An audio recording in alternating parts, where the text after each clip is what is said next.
Okay, so here's a problem I've been having lately with breeding any of my live bearers like platies, mollies, swordtails, all that sort of thing, is I'm actually mainly getting females, or in most cases, I'm only getting females in my offspring.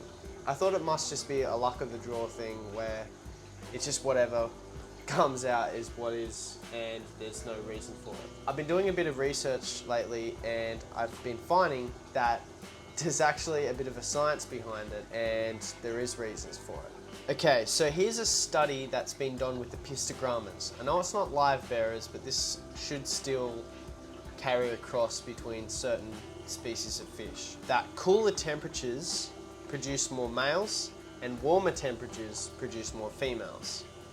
Which, in my case, maybe makes sense, but they haven't really specified what's cold and what's warm. I definitely do keep warmer temperatures in this fish room, which somewhat explains maybe why I'm getting predominantly more females or only females in batches, but it doesn't explain my experience of breeding mollies, and I bred them up in a shed which had no heating whatsoever, and I still got a batch of only females.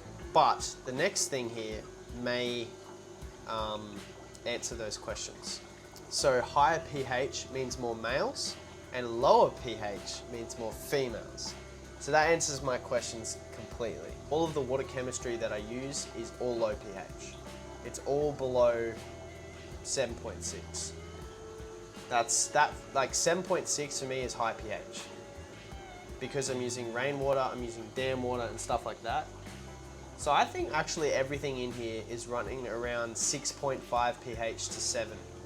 So that is, I guess, answering my question, or maybe even your guys' questions as to why I'm only getting females. It's because of the low pH and the warm water temperature. So I guess with my fish room, if I'm wanting to get more males or just any males at all, I'm gonna have to change a few things, and maybe I'm gonna try dropping the raising up the pH by adding some crushed coral into some of the aquariums, perhaps even taking out the heaters because it's quite hot in here, approaching summertime, or in full swing of summer actually right now.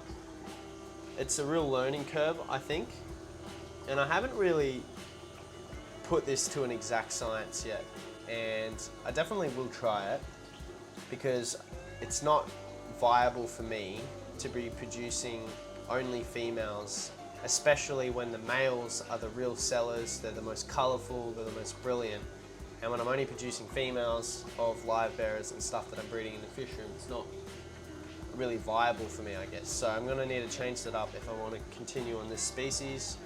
Cooler temperatures and higher pH. As I said, not an exact science, this is just what I've been reading off the internet.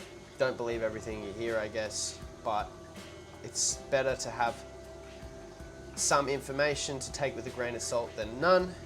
And here's another bit of information that I've been reading, and it's that even though a small fry may look like a female by the finnage shown at that time, it's not necessarily a female.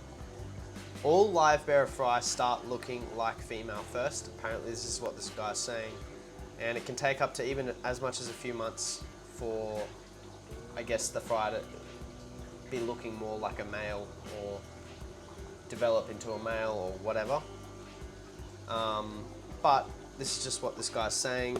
I don't think that applies to every fish or every live bearer for that matter.